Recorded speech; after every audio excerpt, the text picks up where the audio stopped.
Dan sesungguhnya hari kiamat itu pasti datang, tidak ada keraguan padanya. Dan bahwasanya Allah membangkitkan semua orang dari dalam kubur. Ayat 7.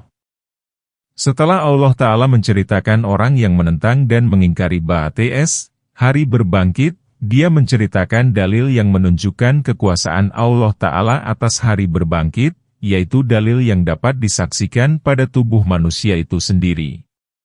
Dia berfirman, "Hai manusia, jika kamu dalam keraguan dan kebimbangan tentang kebangkitan, yaitu hari kembali dan bangkitnya ruh bersama jasad, maka sesungguhnya kami telah menjadikan kamu dari tanah, yakni asal penciptaanmu ialah tanah.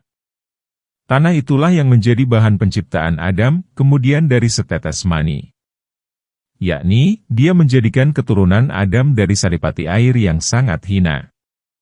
Kemudian dari segumpal darah, kemudian dari segumpal daging. Setelah nutfah berada dalam rahim seorang wanita, tinggallah nutfah itu dalam kondisi demikian selama 40 hari berikut segala perkembangannya. Kemudian, nutfah berubah menjadi segumpal darah merah dengan izin Allah. Kondisi itu berlangsung selama 40 hari. Kemudian darah ini berubah dan menjadi segumpal daging yang tidak berbentuk dan berpola. Kemudian Allah mulai membentuk dan merancangnya, lalu dibuatlah bentuk kepala, 2 tangan, dada, perut, 2 paha, 2 kaki, dan anggota tubuh lainnya. Kadang-kadang wanita mengalami keguguran sebelum gumpalan daging itu berbentuk dan berpola. Dan, kadang-kadang mengalami keguguran setelah daging itu berbentuk dan berpola. Karena itu, Allah Ta'ala berfirman, yang sempurna kejadiannya dan yang tidak sempurna, sebagaimana yang biasa kamu lihat, agar kami jelaskan kepada kamu dan kami tetapkan dalam rahim apa yang kami kehendaki sampai waktu yang telah ditentukan. Kadang-kadang janin itu menetap di dalam rahim dan tidak gugur. Sehubungan dengan firman Allah Ta'ala, yang sempurna kejadiannya dan yang tidak sempurna, Mujahid berkata, janin yang gugur itu ada yang berbentuk makhluk dan ada pula yang tidak berbentuk.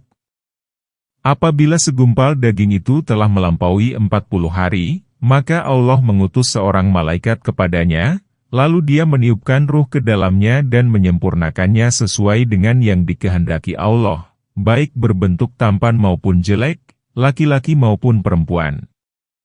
Allah menetapkan rezeki, ajal, bahagia, atau celakanya. Ditegaskan di dalam Sahihain, dari Ibnu Mas'ud, dia berkata, Rasulullah Dia adalah orang yang sangat jujur bersabda, sesungguhnya penciptaan kalian terhimpun di dalam perut ibu selama 40 malam. Kemudian menjadi alaqah selama 40 malam juga. Kemudian menjadi segumpal daging selama itu pula. Kemudian Allah mengutus kepadanya seorang malaikat yang membawa 4 perkara maka ditetapkanlah rezeki, amal, ajal, dan bahagia atau sengsaranya. Kemudian ditiupkanlah ruh ke dalamnya, hadis muttafaq alaih. Firman Allah Ta'ala, kemudian kami keluarkan kamu sebagai bayi, yang lemah tubuh, akal, dan seluruh kejadiannya. Kemudian Allah memberinya kekuatan sedikit demi sedikit. Dia dikasihi dan disayangi oleh ibu bapaknya siang dan malam. Karena itu, Allah Ta'ala berfirman, kemudian kamu mencapai kedewasaan, yakni sempurna sebagai pemuda baik dalam fisik maupun penalarannya. Dan di antara kamu ada yang diwafatkan, pada saat berusia muda dan kuat, dan di antara kamu ada yang dipanjangkan umurnya sampai pikun, supaya dia tidak mengetahui lagi sesuatu pun yang dahulu diketahuinya. Hal ini sebagaimana firman Allah Ta'ala, Allah lah yang telah menciptakan kamu dari sesuatu yang lemah, kemudian Dia menjadikan kuat setelah lemah. Kemudian Dia menjadikan lemah dan beruhan setelah kuat. Dia menciptakan sesuatu yang Dia kehendaki. Dia Maha Mengetahui lagi Maha Kuasa. Firman Allah Ta'ala, dan kamu lihat bumi ini kering. Penggalan ini merupakan dalil lain yang menunjukkan atas kekuasaan Allah Ta'ala dalam menghidupkan yang mati sebagaimana Dia menghidupkan bumi yang kering kerontang. Kemudian apabila telah kami turunkan air atasnya, hiduplah bumi itu dan suburlah serta menumbuhkan berbagai macam tumbuh-tumbuhan yang indah. Apabila Allah menurunkan hujan di atas bumi, maka menggeliatlah tumbuh-tumbuhan, tanah menjadi gembur, kemudian tumbuhlah aneka pepohonan dan tanaman buah serta berbagai jenis palawija. Karena itu, Dia berfirman, yang demikian itu karena sesungguhnya Allah dialah yang hak, yakni yang maha menciptakan, yang mengatur, dan yang melaksanakan apa yang Dia kehendaki. Dan sesungguhnya Dialah yang menghidupkan segala yang mati, sebagaimana Dia telah menumbuhkan bumi yang kering dan menumbuhkan aneka jenis pepohonannya. Dan sesungguhnya Allah Maha Kuasa atas segala sesuatu. Hal ini sebagaimana firman Allah Ta'ala, sesungguhnya keadaannya apabila Dia menghendaki sesuatu hanyalah berkata kepadanya, jadilah, maka jadilah. Firman Allah Ta'ala, dan sesungguhnya hari kiamat itu pasti datang, tidak ada keraguan padanya, yakni pasti terjadi, tiada keraguan dan kebimbangan atas kejadiannya. Dan bahwasanya Allah membangkitkan semua orang dari dalam kubur, yakni Dia akan membangkitkan mereka setelah sebelumnya mereka berada di dalam kubur sebagai tulang belulang dan mengadakan mereka setelah tiada. Hal ini sebagaimana firman Allah Ta'ala, dan Dia membuat perumpamaan bagi kami dan Dia lupa kepada kejadiannya. Dia berkata, siapakah yang dapat menghidupkan tulang belulang yang telah hancur luluh? Katakanlah, Dia akan dihidupkan oleh Tuhan yang menciptakannya pada kali yang pertama. Dan Dia maha mengetahui tentang segala makhluk. Ayat-ayat yang berkaitan dengan ini sangat banyak.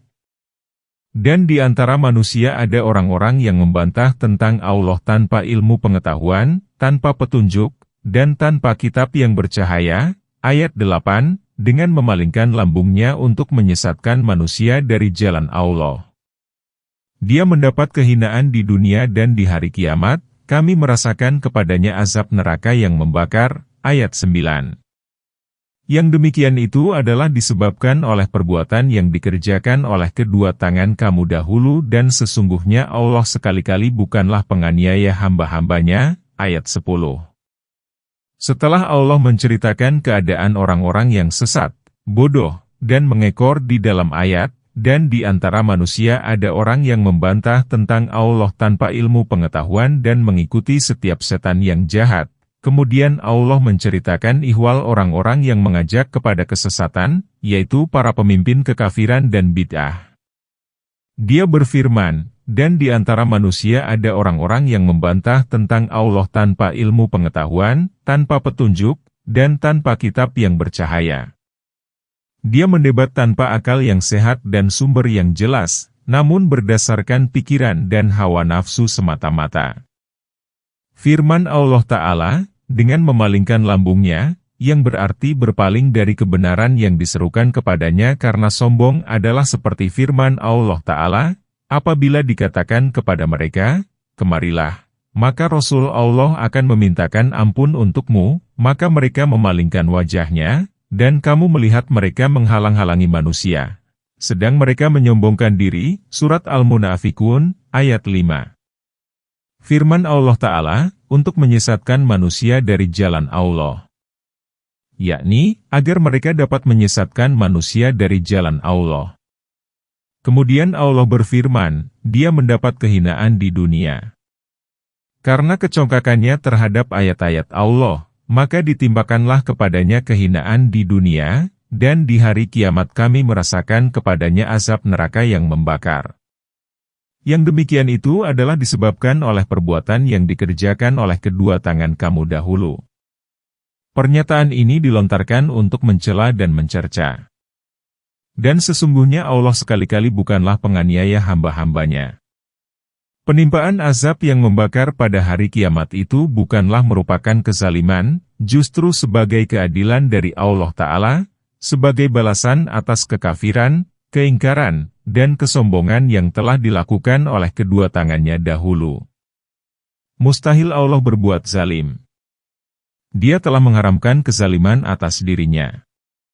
Dan di antara manusia ada orang yang menyembah Allah dengan berada di tepi. Maka jika dia memperoleh kebajikan, dia tetap dalam keadaan itu. Dan jika dia ditimpa suatu bencana, berbaliklah dia ke belakang. Merugilah dia di dunia dan di akhirat. Yang demikian itu adalah kerugian yang nyata. Ayat 11. Dia menyeru selain Allah sesuatu yang tidak dapat memberi mudarat dan tidak memberi manfaat kepadanya. Yang demikian itu adalah kesesatan yang jauh. Ayat 12. Dia menyeru sesuatu yang sebenarnya keburukannya lebih dekat dari manfaatnya. Sesungguhnya yang diserunya itu adalah sejahat-jahat penolong dan sejahat-jahat kawan. Ayat 13. Dan di antara manusia ada orang yang menyembah Allah dengan berada di tepi. Maka jika dia memperoleh kebajikan, dia tetap dalam keadaan itu. Ada seorang penduduk Madinah yang berlaku demikian, apabila istrinya melahirkan anak laki-laki dan kudanya beranak, maka dia berkata, "Ini adalah agama yang baik." Apabila istrinya tidak melahirkan dan kudanya tidak beranak, maka dia berkata, "Ini adalah agama yang buruk." Firman Allah, "Berbaliklah dia ke belakang," ditafsirkan oleh Mujahid dengan kembali, murtad, kepada keadaan sebagai orang kafir. Firman Allah Ta'ala, "Merugilah dia di dunia dan di akhirat." Yakni, di dunia dia tidak memperoleh apapun.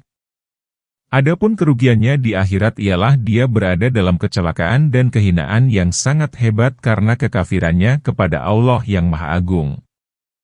Karena itu, dia berfirman, yang demikian itu adalah kerugian yang nyata. Inilah kerugian yang besar dan perniagaan yang merugi.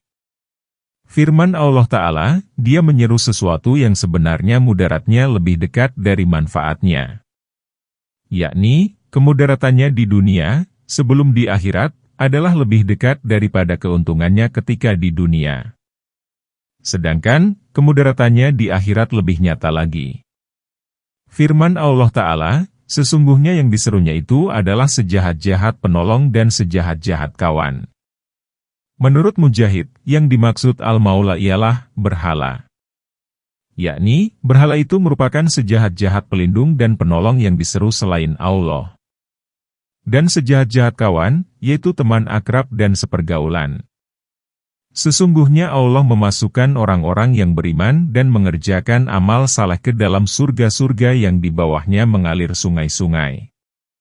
Sesungguhnya Allah berbuat apa yang Dia kehendaki. Ayat 14.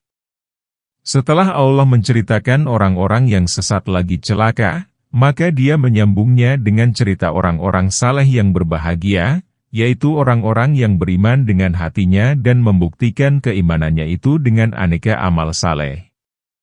Maka mereka mengerjakan berbagai amal saleh berikut segala jenis takorup, artinya mendekatkan diri kepada Allah, dan meninggalkan berbagai bentuk kemungkaran sehingga Allah pun mewariskan kepada mereka tempat tinggal pada derajat yang tinggi di taman-taman surga. Setelah Allah menceritakan bahwa Dia menyesatkan kelompok ini dan menunjukkan kelompok itu, Dia berfirman, sesungguhnya Allah berbuat apa yang Dia kehendaki.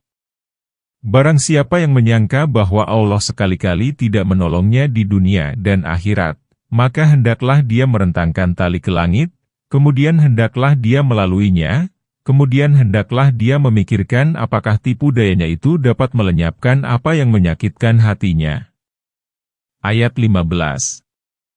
Dan demikianlah kami telah menurunkan Al-Quran yang merupakan ayat-ayat yang nyata dan bahwasanya Allah memberikan petunjuk kepada siapa yang Dia kehendaki. Ayat 16. Ibnu Abbas dan para sahabatnya menafsirkan, barang siapa yang menyangka bahwa Allah sekali-kali tidak menolong Muhammad di dunia dan akhirat, maka hendaklah dia merentangkan tali ke langit, yakni ke langit-langit rumahnya, kemudian hendaklah dia melaluinya, yakni dia menggantung diri dengannya. Ungkapan ayat yang demikian lebih efektif untuk membungkam, sebab maksud ayat ini ialah barang siapa yang menyangka bahwa Allah tidak akan menolong Muhammad, kitabnya, dan agamanya, maka pergilah lalu bunuh dirilah, jika hal itu dapat meredakan amarahnya, karena Allah pasti akan menolong Muhammad. Allah Ta'ala berfirman, sesungguhnya kami benar-benar akan menolong Rasul-Rasul kami dan orang-orang yang beriman pada kehidupan dunia dan pada hari tampilnya para saksi. Karena itu, Allah berfirman, kemudian hendaklah dia memikirkan apakah tipu dayanya itu dapat melenyapkan apa yang menyakitkan hatinya. Atha, Al-Hurasani menafsirkan, renungkanlah, apakah hal itu dapat menyembuhkan kebencian di dalam hatinya mengenai urusan Muhammad. Firman Allah Ta'ala, dan demikianlah kami telah menurunkan Al-Quran yang merupakan ayat-ayat yang nyata, dan jelas serta merupakan hujah dari Allah atas manusia, dan bahwasanya Allah memberikan petunjuk kepada siapa yang Dia kehendaki, Allah menunjukkan siapa yang Dia kehendaki, dan menyesatkan siapa yang Dia kehendaki, kepunyaan Dialah hikmah yang sempurna. Alasan yang pasti, tiada yang dapat menolak hukumnya, dan Dia sangat cepat perhitungannya. Sesungguhnya orang-orang yang beriman, orang-orang Yahudi, orang-orang Syabi'in, orang-orang Nasrani, orang-orang Majusi, dan orang-orang musyrik, Allah akan memberi keputusan di antara mereka pada hari kiamat. Sesungguhnya Allah menyaksikan segala sesuatu, ayat 17.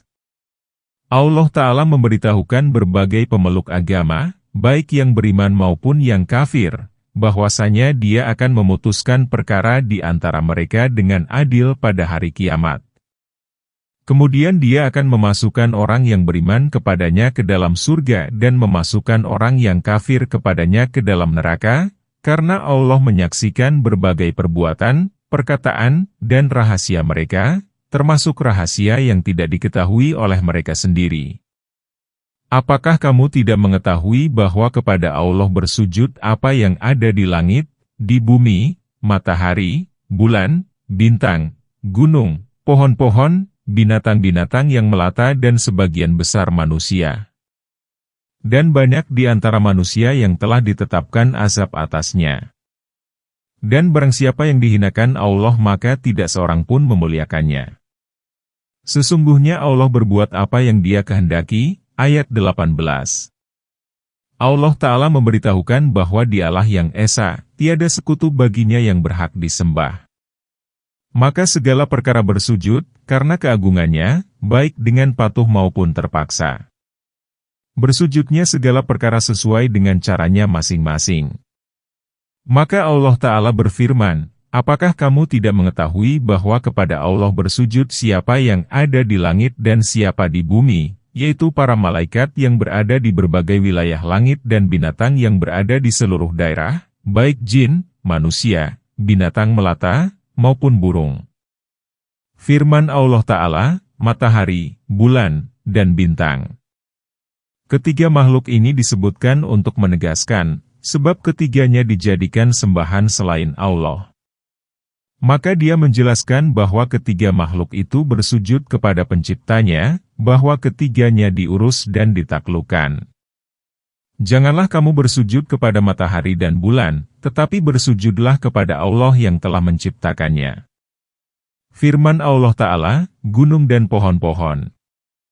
Cara sujud keduanya ialah melalui bayang-bayangnya yang beralih dari kiri ke kanan. Firman Allah, binatang-binatang yang melata, yaitu seluruh binatang. Dalam sebuah hadis yang diriwayatkan dari Imam Ahmad dikatakan bahwa Rasulullah melarang untuk menjadikan punggung binatang sebagai mimbar. Boleh jadi binatang kendaraan itu lebih baik dan lebih banyak zikirnya daripada penunggangnya. Dan sebagian besar manusia bersujud kepada Allah dengan taat, atas pilihan sendiri, dan sebagai penghambaan. Dan banyak di antara manusia yang telah ditetapkan azab atasnya, karena menolak, membangkang, dan sombong untuk bersujud kepadanya. Dan barang siapa yang dihinakan Allah maka tidak seorang pun memuliakannya. Sesungguhnya Allah berbuat apa yang Dia kehendaki. Ibnu Abi Hatim meriwayatkan dari Ja'far bin Muhammad, dari ayahnya, dari Ali, dia berkata, diceritakan kepada Ali, di sana ada seseorang yang bercerita tentang kehendak Allah. Maka Ali berkata kepada orang itu, hai hamba Allah, apakah Dia telah menciptakanmu menurut kehendaknya atau menurut kehendakmu? Dia menjawab, menurut kehendaknya. Ali berkata, bila kamu sakit, apakah karena kehendaknya atau kehendakmu? Dia berkata, menurut kehendaknya. Ali berkata, bila kamu sembuh, apakah karena kehendaknya atau kehendakmu? Dia berkata, menurut kehendaknya. Ali berkata, bila kamu masuk surga atau neraka, apakah karena kehendaknya atau kehendakmu? Dia berkata, menurut kehendaknya. Ali berkata, demi Allah, jika jawabanmu bukan seperti itu, niscaya akan kutebas batang hidungmu. Diriwayatkan dari Abu Hurairah, bahwa Rasulullah bersabda, apabila anak Adam membaca ayat As-Sajadah, maka kaburlah setan sambil menangis. Dia berkata, aduh celaka aku. Allah menyuruhnya bersujud, kemudian dia bersujud sehingga dia mendapat surga. Aku disuruh bersujud, namun aku membangkang, maka bagiku neraka. Hadis Muslim. Imam Ahmad meriwayatkan dari Uqbah bin Amir, aku bertanya, wahai Rasulullah, apakah surah Al-Hajj lebih utama daripada surah Al-Quran lainnya karena mengandung 2 ayat sajadah? Beliau bersabda, benar. Barang siapa yang tidak bersujud ketika membaca keduanya, maka janganlah membaca keduanya. Hadis Ahmad. Walaupun dalam sanad hadis ini terdapat Ibnu Luhai'ah yang dianggap sebagai sanad yang kurang baik, tetapi terdapat hadis senada yang satu sama lain saling menguatkan. Inilah 2 golongan yang bertengkar. Mereka bertengkar mengenai Tuhan mereka. Maka orang kafir akan dibuatkan untuk mereka pakaian-pakaian dari api neraka.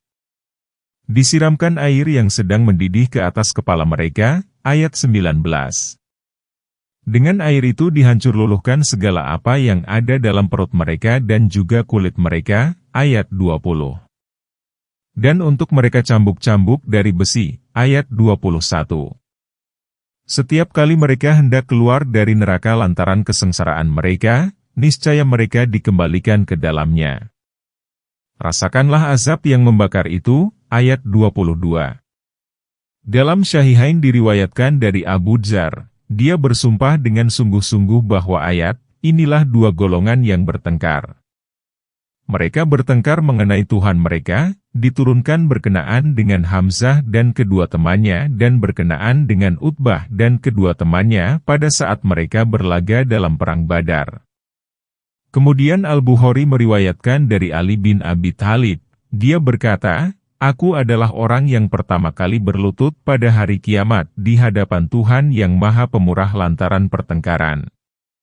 Qais bin Ibad berkata, mengenai mereka itulah ayat, inilah 2 golongan yang bertengkar. Mereka bertengkar tentang Tuhannya, ini diturunkan. Mereka adalah orang-orang yang berangkat ke Badar. Mereka ialah Ali, Hamzah, Ubaidah, Syaibah bin Rabi'ah, Utbah bin Rabi'ah, dan Al-Walid bin Utbah. Keterangan ini hanya diriwayatkan oleh Bukhari. Mungkin pula ayat ini berlaku umum. Mujahid dan Atha berkata, mereka adalah golongan kafir dan golongan mukmin. Pendapat Mujahid dan Atha ini mencakup segala jenis ucapan, termasuk di dalamnya kisah Badar dan selainnya, karena pada peristiwa itu kaum mukmin bermaksud menolong agama Allah Azza wa Jalla, Allah yang Maha Mulia dan Maha Besar, sedangkan kaum kafir hendak memadamkan cahaya keimanan, menyia-nyiakan kebenaran, dan menampakkan kebatilan. Inilah pendapat yang dipilih oleh Ibnu Jarir. Pendapat ini baik. Karena itu, Allah Ta'ala berfirman, maka orang kafir akan dibuatkan untuk mereka pakaian-pakaian dari api neraka. Yakni, diputuskan bahwa bagi mereka potongan-potongan pakaian api neraka. Disiramkan air yang sedang mendidih ke atas kepala mereka. Dengan air itu dihancur luluhkan segala apa yang ada dalam perut mereka dan juga kulit mereka. Ibnu Jarir meriwayatkan dari Abu Hurairah bahwasanya Nabi bersabda, air yang panas mendidih benar-benar ditumpahkan ke atas kepala mereka, lalu menembus tengkorak hingga meresap ke dalam perut. Kemudian apa yang ada dalam perutnya lumar mengalir hingga sampai ke kedua kakinya. Setelah itu, tubuhnya kembali utuh. Hadis Tirmidzi. Hadis ini pun diriwayatkan oleh Tirmidzi. Dia menghasankan dan mensahihkannya. Juga diriwayatkan oleh Ibnu Abi Hatim. Firman Allah Ta'ala, dan untuk mereka cambuk-cambuk dari besi. Ibnu Abbas menafsirkan, mereka dicambuki dengannya sehingga setiap anggota tubuh pun berjatuhan di hadapannya. Mereka disuruh bersabar. Firman Allah Ta'ala, setiap kali mereka hendak keluar dari neraka lantaran kesengsaraan mereka, niscaya mereka dikembalikan ke dalamnya, dan semakin ditinggikan nyalanya dan diseret ke jurang-jurangnya. Firman Allah Ta'ala, rasakanlah azab yang membakar itu, adalah seperti firman Allah Ta'ala, dan dikatakan kepada mereka, rasakanlah azab neraka yang dahulu kamu dustakan. Maksudnya, dahulu mereka menyepelekan azab baik dengan perkataan maupun perbuatan. Sesungguhnya Allah memasukkan orang-orang yang beriman dan mengerjakan amal saleh ke dalam surga-surga yang di bawahnya mengalir sungai-sungai. Di surga itu mereka diberi perhiasan dengan gelang-gelang dari emas dan mutiara, serta pakaian mereka adalah sutra, ayat 23. Dan mereka diberi petunjuk kepada perkataan yang baik dan ditunjukkan kepada jalan yang terpuji, ayat 24. Setelah pada bagian terdahulu Allah Ta'ala memberitahukan ihwal ahli neraka, naudzubillah, Allah menceritakan ahli surga. Dia berfirman, sesungguhnya Allah memasukkan orang-orang yang beriman dan mengerjakan amal saleh ke dalam surga-surga yang di bawahnya mengalir sungai-sungai. Sungai itu mengalir dari segala sisi, sudut, pojok, dari bawah pepohonan, dan dari bawah istana-istana surga. Mereka dapat menggunakannya sesuai dengan kehendak mereka. Di surga itu mereka diberi perhiasan dengan gelang-gelang dari emas dan mutiara, yaitu di tangannya. Firman Allah Ta'ala, serta pakaian mereka adalah sutra, sebagai kebalikan pakaian ahli neraka, sebagai keputusan bagi mereka, yaitu bagi kaum mukmin pakaian sutra baik yang kasar maupun yang halus. Hal ini sebagaimana firman Allah Ta'ala, bagi mereka pakaian sutra halus yang berwarna hijau dan sutra kasar. Dalam kitab Sahih dikatakan, janganlah kamu memakai sutra halus dan baju sutra bertepi benang emas di dunia, karena barang siapa yang memakainya di dunia, maka dia tidak akan merasakannya di akhirat. Firman Allah Ta'ala, dan mereka diberi petunjuk kepada perkataan yang baik dan ditunjukkan kepada jalan yang terpuji, adalah seperti firman Allah Ta'ala, dan para malaikat masuk ke tempat-tempat mereka dari semua pintu. Semoga keselamatan atasmu berkat kesabaranmu. Maka alangkah baiknya tempat kesudahan itu, surat Ar-Ra'd ayat 23 dan 24. Mereka ditunjukkan ke tempat yang baik di mana mereka tidak mendengar kecuali perkataan yang baik pula. Sesungguhnya orang-orang yang kafir dan menghalang-halangi manusia dari jalan Allah dan dari Masjidil Haram yang telah kami jadikan untuk semua manusia, baik yang bermukim di situ maupun di padang pasir. Dan, siapa yang bermaksud di dalamnya melakukan kejahatan secara zalim, niscaya akan kami rasakan kepadanya sebagian siksa yang pedih, ayat 25. Allah Ta'ala mengingkari kaum kafir atas perintangan mereka terhadap kaum mukmin agar tidak memasuki Masjidil Haram dan menjalankan manasik di sana. Mereka mengaku bahwa diri mereka sebagai pengurusnya. Mereka sekali-kali bukanlah pengurus Masjidil Haram. Para pengurusnya hanyalah orang-orang yang bertakwa. Hal ini menjadi dalil bahwa ayat ini adalah Madaniyah. Firman Allah Ta'ala, sesungguhnya orang-orang yang kafir dan menghalang-halangi manusia dari jalan Allah dan dari Masjidil Haram. Di samping kafir mereka pun menghalang-halangi manusia dari jalan Allah dan dari Masjidil Haram, yaitu menghalangi kaum mukmin yang hendak pergi ke sana, padahal mereka merupakan manusia yang paling berhak. Firman Allah Ta'ala, yang telah kami jadikan untuk semua manusia, baik yang bermukim di situ maupun di padang pasir. Mereka menghalang-halangi manusia agar tidak mencapai Masjidil Haram, padahal Allah telah menetapkan ketentuan secara sama, tidak ada perbedaan antara orang yang tinggal di sana dan yang jauh. Oleh karena itu, manusia dapat menikmati pondokan Mekah dan mendiaminya secara sama. Para ulama memperselisihkan kebolehan memiliki Mekah, mewariskan, dan menyewakannya. Imam Syafi'i berpendapat bahwa ketiga hal itu diperbolehkan. Dia berdalih dengan hadis Az-Zuhadis riwayati dari Usamah bin Zaid. Dia berkata, aku, Usamah, bertanya, "Ya Rasulullah, apakah engkau akan singgah di rumahmu di Mekah esok?" Beliau bersabda, "Apakah Ukail meninggalkan pondokan untuk kami?" Kemudian beliau mengatakan bahwa orang kafir tidak boleh mewarisi harta seorang muslim dan seorang muslim tidak boleh mewarisi harta orang kafir. Hadis muttafaq alaih. Hadis ini dikemukakan dalam Syahihain. Syafi'i pun berdalih dengan keterangan yang menegaskan bahwa Umar bin Khattab membeli sebuah rumah di Mekah dari Syafwan bin Umayyah, orang kafir, seharga 4.000 dirham. Kemudian, Umar menjadikannya sebagai penjara. Ishaq bin Rahawi berpendapat bahwa wilayah Mekah tidak boleh diwariskan dan disewakan. Itulah mazhab sekelompok ulama salaf.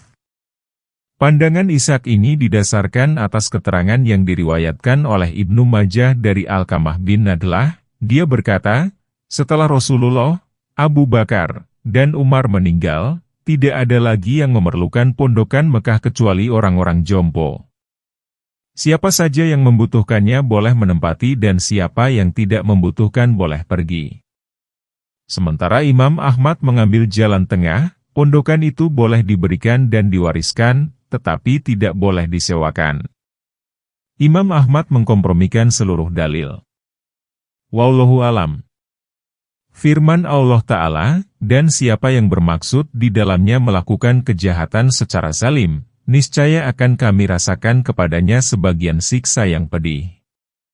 Maksudnya, barang siapa yang bermaksud melakukan suatu kemaksiatan yang besar secara sengaja dan bertujuan di Masjidil Haram.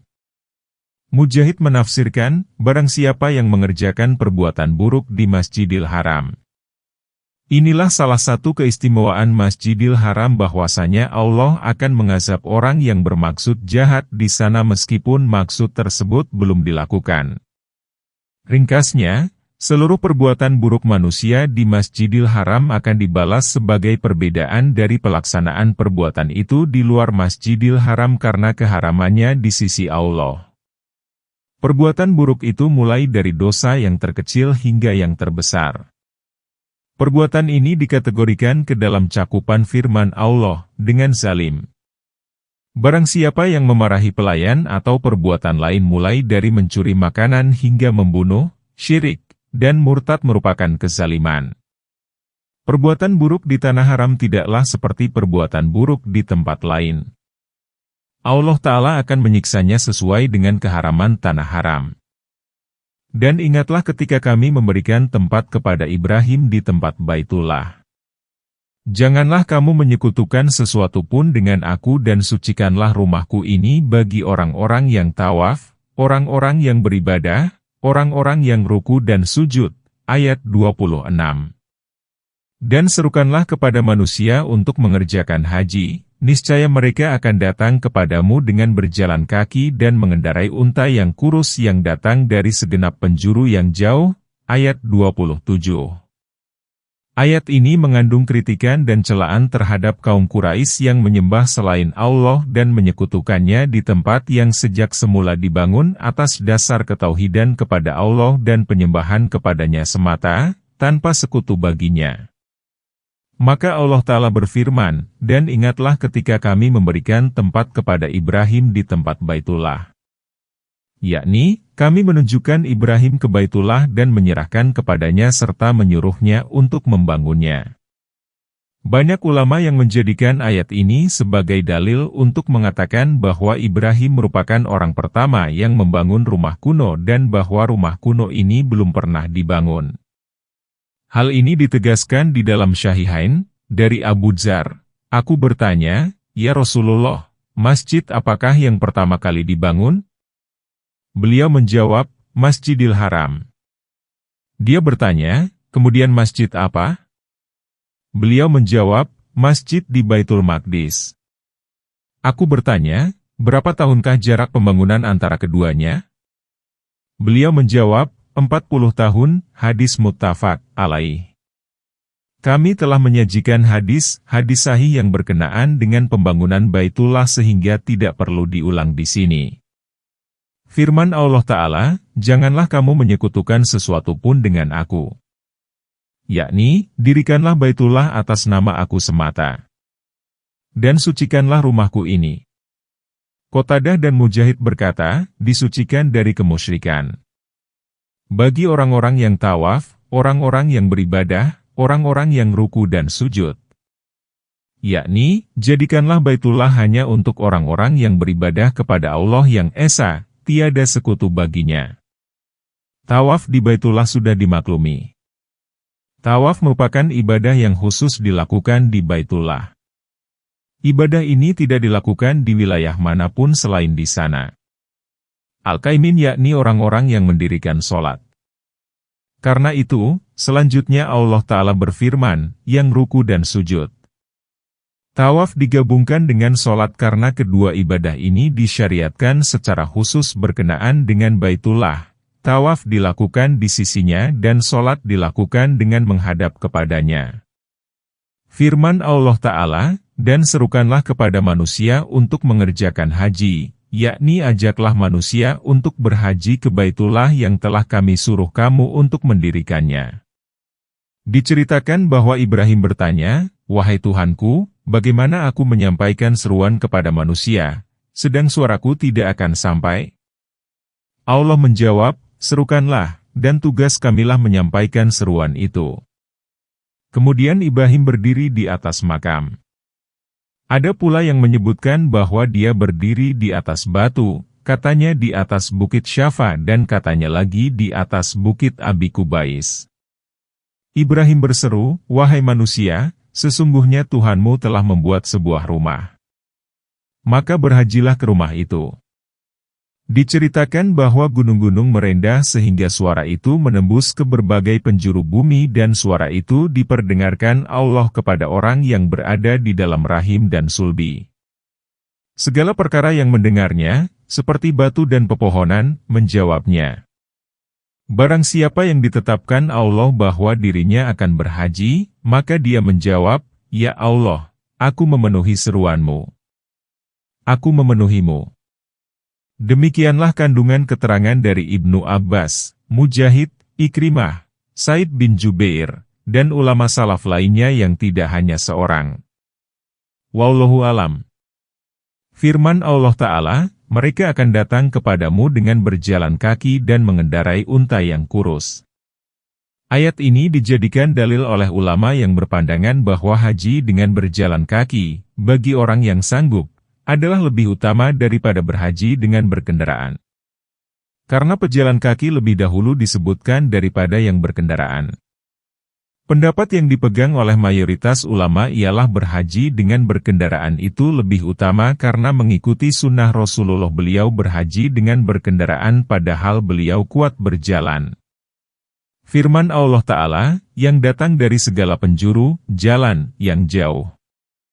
Ayat ini seperti firman Allah Ta'ala yang memberitahukan Ibrahim ketika dia berdoa, maka jadikanlah hati manusia menyenangi mereka.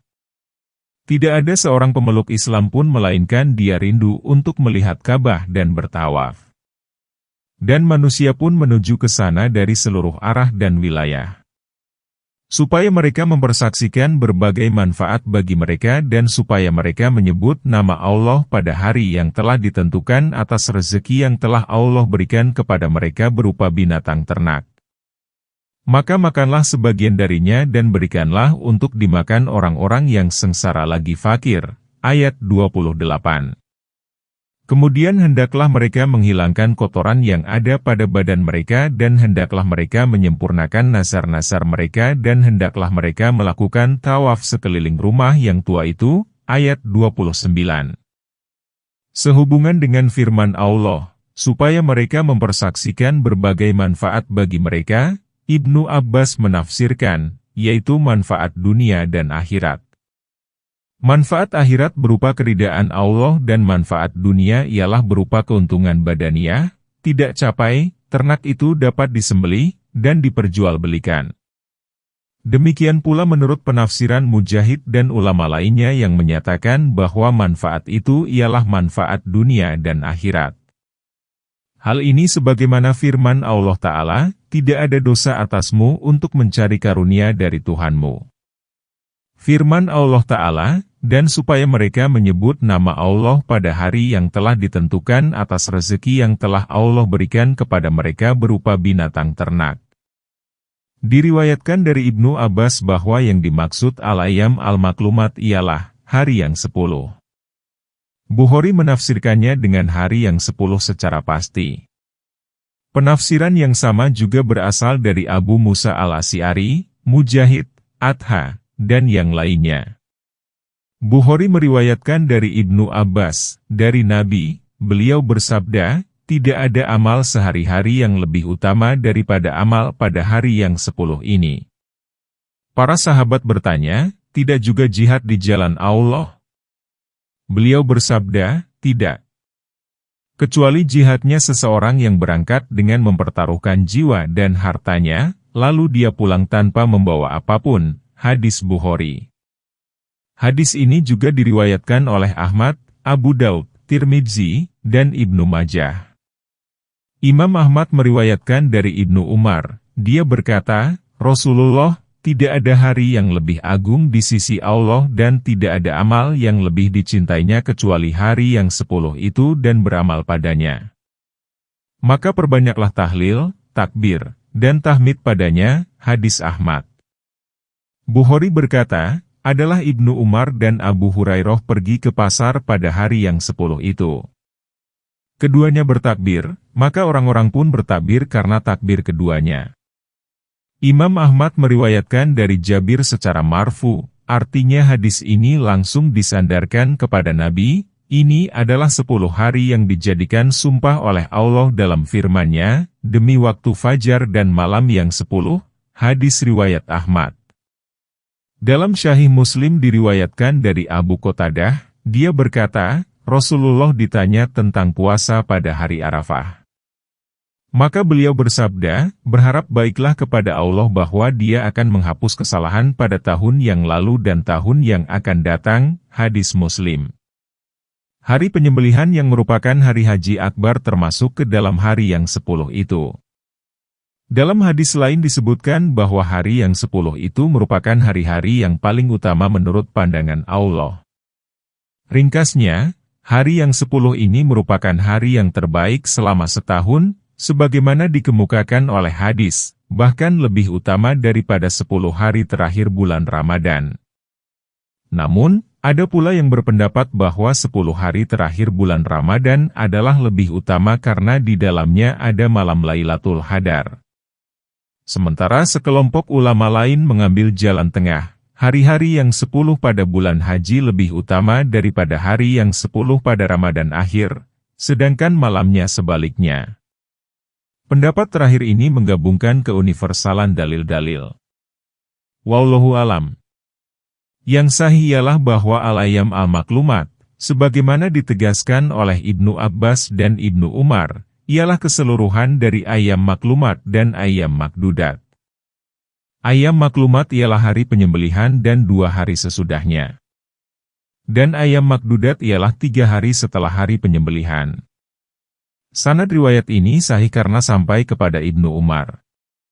Pendapat ini dikuatkan oleh firman Allah, atas binatang ternak yang telah direzekikan kepadamu. Yakni, berzikir kepada Allah ketika menyembelihnya. Ada pula orang yang memasukkan hari Arafah, hari Nahar, dan 1 hari sesudahnya ke dalam ayyam al-maklumat. Pendapat ini pun sahih. Wallahu alam. Firman Allah Ta'ala, atas binatang ternak yang telah Allah rezekikan kepada mereka, yaitu unta, sapi, dan domba sebagaimana telah dijelaskan oleh Allah Ta'ala dalam surah Al-An'am, 8 pasang. Firman Allah Ta'ala, maka makanlah sebagian darinya dan berikanlah untuk dimakan orang-orang yang sengsara lagi fakir. Memakan hewan kurban diperbolehkan atau dianjurkan.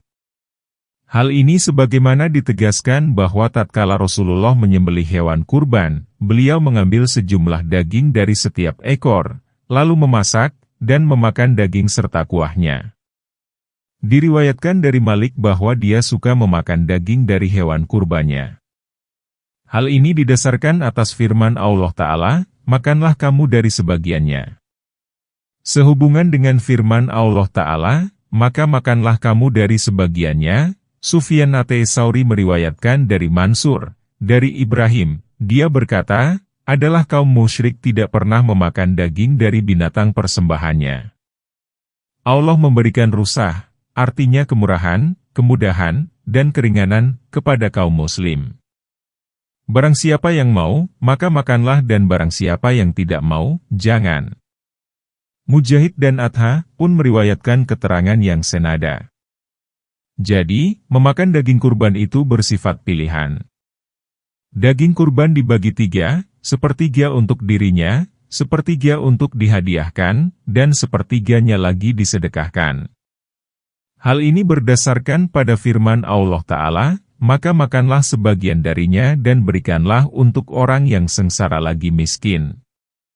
Pembicaraan mengenai hal ini akan dikemukakan kemudian, insya Allah. Firman Allah Ta'ala, yang sengsara lagi miskin, ialah orang yang benar-benar membutuhkan, yaitu orang miskin yang memelihara kehormatannya sehingga dia tidak meminta-minta. Firman Allah Ta'ala, kemudian hendaklah mereka menghilangkan kotoran yang ada pada badan mereka. Yakni, membatalkan ihram dengan mencukur rambut, mengenakan pakaian biasa, menggunting kuku, menggunting bulu, dan sebagainya. Dan hendaklah mereka menyempurnakan nazar-nazar mereka. Mujahid berkata, yakni, nazar haji dan kurban serta nazar-nazar lainnya yang dilakukan manusia selama berhaji. Dan hendaklah mereka melakukan tawaf sekeliling rumah yang tua itu, yakni tawaf wajib, yaitu tawaf ifadah. Demikianlah yang dilakukan Rasulullah tatkala beliau kembali ke Mina pada hari Nahar, hari penyembelihan kurban, beliau mulai melempar jumroh. Beliau melemparnya dengan 7 kerikil.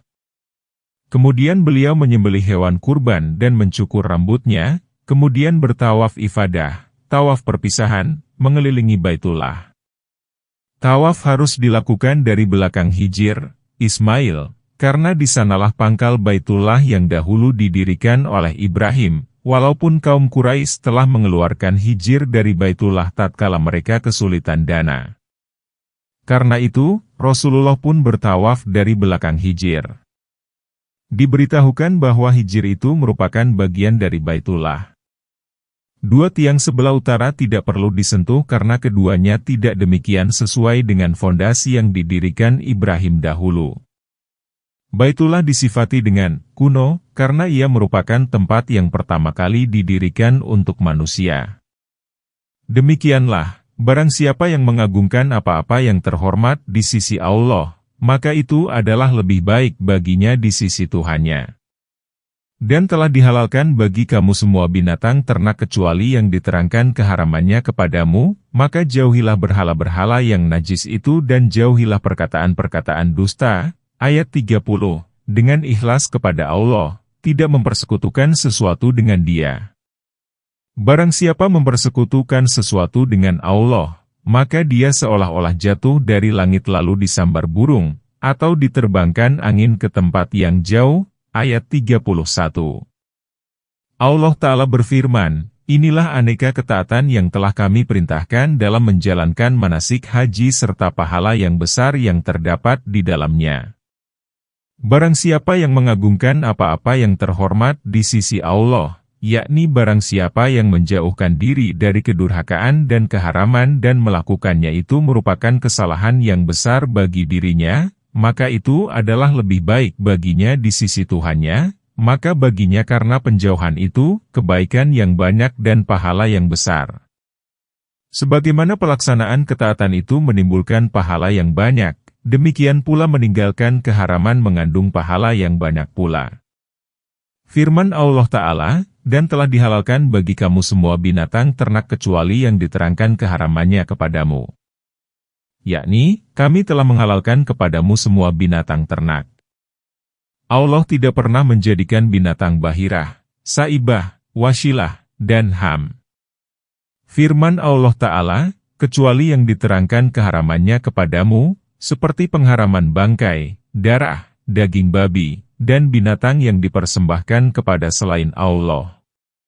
Maka jauhilah berhala-berhala yang najis itu dan jauhilah perkataan-perkataan dusta. Huruf min pada penggalan ini menunjukkan jenis, yakni, jauhilah segala jenis najis berupa berhala. Dalam penggalan ini menyekutukan Allah digandingkan dengan perkataan dusta adalah seperti firman Allah Ta'ala, katakanlah, Tuhanku hanya mengharamkan perbuatan yang keji, baik yang tampak maupun yang tersembunyi, perbuatan dosa, melanggar hak manusia tanpa alasan yang benar. Mempersekutukan Allah dengan sesuatu yang Allah tidak menurunkan alasan untuk itu dan mengada-adakan terhadap Allah apa yang tidak kamu ketahui. Surat Al-A'raf, ayat 33.